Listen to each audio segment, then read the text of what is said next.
जगत के अत्यंत अभाव का तथा परमात्मा के स्वरूप का वर्णन। राजा शिखीध्वज ने पूछा, मुनि, ब्रह्मा से लेकर स्तंभ पर्यंत जो कुछ ये संसार भाषित होता है वह यदि भ्रम रूपी है तो फिर वह दुखदायी कैसे है? कुंभ बोली, राजन, वास्तव में पितामह की भी सत्ता नहीं है, फिर उनके द्वारा निर्मित प्रपंच की सत्ता हो ही कैसे सकती है? जो वस्तु असत वस्तु से सिद्ध की जाती हो वह त्रिकाल में भी सिद्ध नहीं हो सकती। ये जो भूत सृष्टि दिखाई पड़ती है वह मृग तृष्णा जल के सदृश मिथ्या ही उदित हुई है। इसलिए शुक्ति से रजत ज्ञान के सदृश विचार से ही उसका विलय हो जाता है। कारण का अस्तित्व न होने से कार्य की सत्ता हो ही नहीं सकती। जो असत कारण से असत कार्य की उत्पत्ति प्रतीत होती है उसका स्वरूप मिथ्या ज्ञान के अतिरिक्त और कोई दूसरा हो ही नहीं सकता। मिथ्या ज्ञान के कारण दिखाई पड़ने वाला पदार्थ किसी काल में भी अस्तित्व नहीं रख सकता। क्या कहीं किसी ने मृग तृष्णा जल से घड़े भरे हैं? राजा शिखीध्वज ने कहा, मुनिवर, अनंत, अजन्मा, अव्यक्त, आकाश की तरह निराकार, अविनाशी, शांत, परब्रह्म परमात्मा सृष्टि के आदि रचयिता ब्रह्मा का कारण क्यों नहीं है? कुंभ बोली, राजन, वास्तव में शुद्ध, निर्विशेष, अद्वितीय ब्रह्म ना तो कार्य है और ना कारण ही है, क्योंकि निर्विकार होने से उसमें कारणत्व और कार्यत्व का अभाव है। इसलिए वस्तुतः ब्रह्म न करता है, न कर्म है और न कारण ही है। उसका कोई निमित्त नहीं है और ना कोई उपादान है। वह तर्क का विषय नहीं है, अतः वह अविज्ञेय है।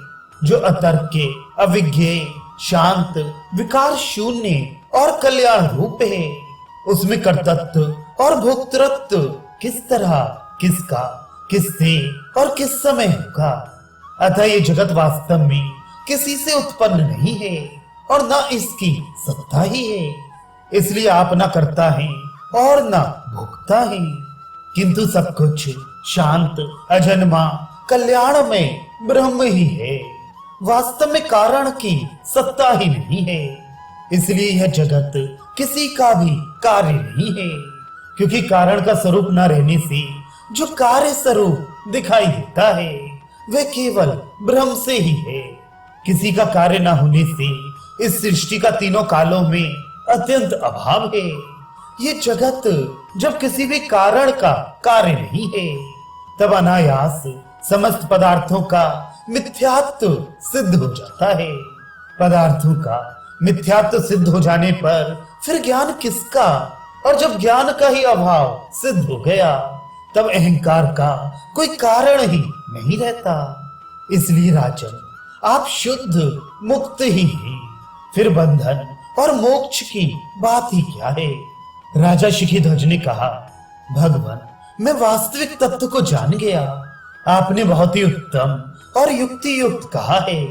मैं यह भी समझ गया कि कारण का अभाव होने से ब्रह्म भी जगत का कर्ता नहीं है, अतः कर्ता के अभाव से जगत का अभाव है और जगत के अभाव से पदार्थ का अभाव है।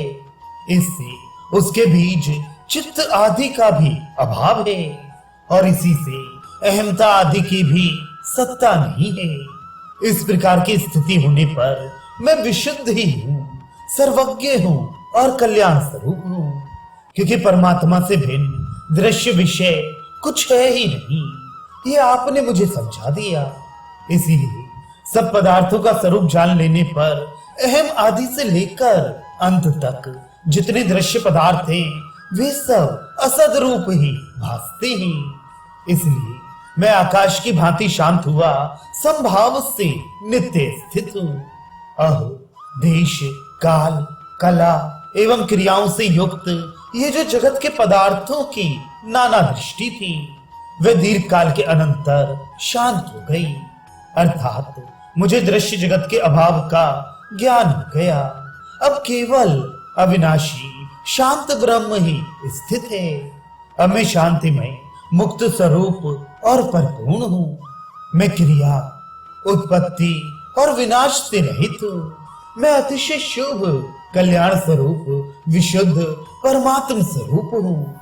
श्री वशिष्ठ जी कहते हैं, रघुनंदन, राजा शिखीध्वज पूर्वोक्त रीत से पर ब्रह्म में विश्राम पाकर 2 घड़ी तक वायु रहित स्थान में दीप शिखा की तरह निश्चल तथा शांत चित्त हो गए।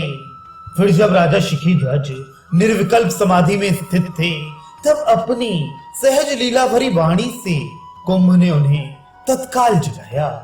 कुंभ ने कहा, राजन, अब आप अज्ञान रूपी निद्रा से जाग गए हैं और कल्याण रूप होकर स्थित हैं।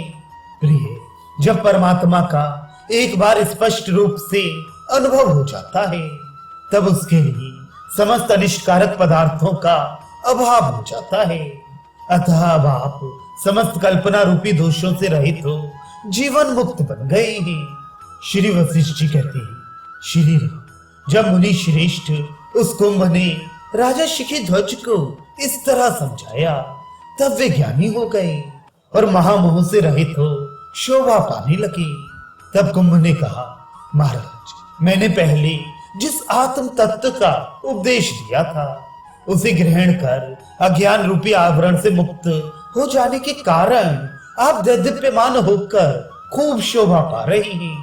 अब आपको जानने के लिए जो यह कुछ बच गया है, उसे सुनिए। राजन, ये जो कुछ भी स्थावर, जंगम, नानाविध आकार प्रकार से भरा हुआ जगत दिखाई पड़ता है, वह सब कल्प की समाप्ति में विनष्ट हो जाता है। तदनंतर जब महाकल्प की लीला समाप्त हो जाती है, तब एकमात्र प्रसन्न, गंभीर, सर्वव्यापक सच्चिदानंद परमात्मा ही अवशिष्ट रह जाता है। वह परमात्मा केवल चिन्मय, विशुद्ध, शांत, परम अनंत, संपूर्ण कल्पनाओं से रहित और परम दिव्य ज्ञान स्वरूप है। वे तर्क रहित, अविज्ञेय, समस्वरूप, कल्याणमय, निंदा रहित, ज्ञान से परिपूर्ण एवं निर्वाण ब्रह्म स्वरूप है। इसलिए राजन, परमात्मा से भिन्न कोई भी दूसरी कल्पना इस संसार में है ही नहीं। आपको जो निर्मल परमात्म तत्व ज्ञात हुआ है, वही परिपूर्ण और अविनाशी ब्रह्म है। संपूर्ण आकार प्रकारों से युक्त हो प्रकट हुआ सा वह सर्वस्वरूप होकर सदा ही स्थित रहता है। प्रत्यक्ष आदि प्रमाणों से अगम्य होने के कारण वह अनिर्वचनीय, अति उत्तम और विलक्षण पदार्थ है। वह सर्वस्वरूप परमात्मा सबका आत्मा है। वह अति सूक्ष्म, शुद्ध तथा अनुभव स्वरूप है। वह वास्तव में न कर्ता है, न कर्म है और न कारण ही है। वह सच्चित आनंदमय परमात्मा अविनाशी, अगम्य तथा स्वयं अनुभव स्वरूप है।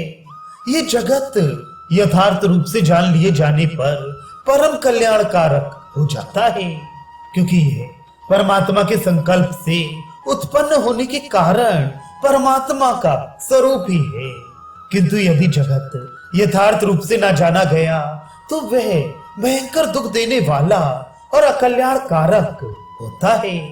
जैसे अग्नि चित्र विचित्र रूप से आविर्भूत हुई भी वास्तव में वह अपने ही स्वरूप से रहती है, वैसे ही संकल्प से अन्यान्य रूपों में आविर्भूत हुई भी ब्रह्म सत्ता अपने यथार्थ ब्रह्म रूप से ही स्थित रहती है। वास्तव में जगत का कोई भी कारण नहीं है, अतः इसका तीनों कालों में अत्यंत अभाव है। ब्रह्म ही जगत के रूप में प्रतीत होता है। कुंभ ने कहा, महाराज, अपनी ही सत्ता में स्थित ब्रह्म वास्तव में तो न किसी का उपादान कारण है और न किसी का निमित्त कारण है। वह केवल विशुद्ध अनुभव रूप है। अनुभव रूप उससे भिन्न दूसरा कुछ भी पदार्थ नहीं है। जो कुछ अहमता आदि जगत प्रतीत होता है, वह भी ब्रह्म का संकल्प होने के कारण अनंत ब्रह्म रूपी है। राजा शिखीध्वज बोले, मुनिवर, मैं मानता हूँ कि कल्याण में परमात्मा में वास्तव में अहमता आदि जगत नहीं है, परंतु उसमें जो जगत का ज्ञान होता है वह किस कारण से होता है, इसे शीघ्र मुझसे कहिए। कुंभ ने कहा, साधु, असीम जगत का विस्तार करने वाला जो अनादि अनंत ब्रह्म है, वही अपने संकल्प से जगत और जगत के ज्ञान के सदृश बनकर अवस्थित है। इसीलिए वही जगत स्वरूप कहा जाता है।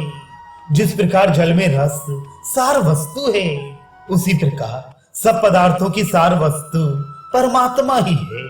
यदि शांत ब्रह्म रूप पद जगत का कारण माना जाए, तो फिर निष्क्रिय, अगम्य, अतर्क आदि शब्दों से जो ब्रह्म का वर्णन किया गया है, वे कैसे सिद्ध होगा?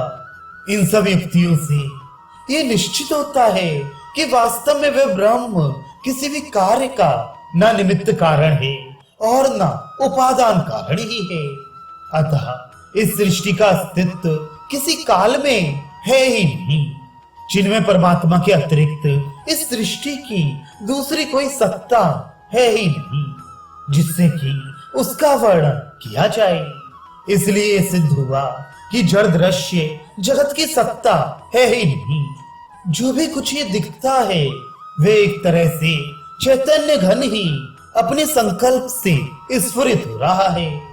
वही अहम भाव जगत आदि शब्द और शब्दार्थ रूप रसों से युक्त सा होकर भासता है। घटपट आदि जागतिक वस्तु चिन्मय नहीं हो सकती, क्योंकि जागतिक वस्तुओं का नाश अवश्यंभावी है। साधु, ये चेतन है और ये जड़ है, इस प्रकार की जो कल्पना होती है, वे केवल चित्त की चंचलता है, दूसरा कुछ भी नहीं है। संसार में केवल चेतन तत्व ब्रह्म की ही सत्ता है। द्वैत और एकत्व कुछ नहीं है, केवल कल्पना मात्र है। राजन, इसलिए जगत रूप पदार्थों की सत्ता का अभाव होने पर उसकी भावना की असत्ता अनायास सिद्ध हो जाती है। संपूर्ण भावनाओं की असत्ता होने पर तो आपको अहम भावना का अस्तित्व कैसे रह सकता है? अहम भाव का अभाव होने पर फिर दूसरा बचता ही कौन है, जिसे कि चित्त कहा जाए। इसलिए चित्त ही अहम रूप है। अहम अर्थ से भिन्न दूसरा चित्त नामक पदार्थ है ही नहीं। और जीव ब्रह्म भेद तथा दृष्टा और दृश्य का भेद भी नहीं है। अतः वासना से रहित, शांत मन से युक्त और मौनी हो जाने पर आप अनंत सच्चिदानंदमय हो जाते हैं। शुद्ध चैतन्य दृष्टि के संबंध से जड़ पदार्थ की कदापि सिद्धि न होने के कारण जड़ पदार्थों की भावना का भी अभाव हो जाने से भावना जनित जीव रूप नहीं रहता, केवल स्वयं परमात्मा ही रहता है। सब ब्रह्म स्वरूपी है इत्यादि वेदार्थ भावना से जनित ब्रह्म साक्षात्कार द्वारा केवल चिन्मय ब्रह्म के ही प्रकाशित हो जाने पर फिर शोक कहाँ? फिर तो शोक का अत्यंत अभाव हो जाता है। समस्त द्वैत का बाध हो जाने पर एक ब्रह्म रूप ही रह जाता है। वह ब्रह्म विशुद्ध, कारण शून्य, शाश्वत एवं आदि और मध्य से रहित है।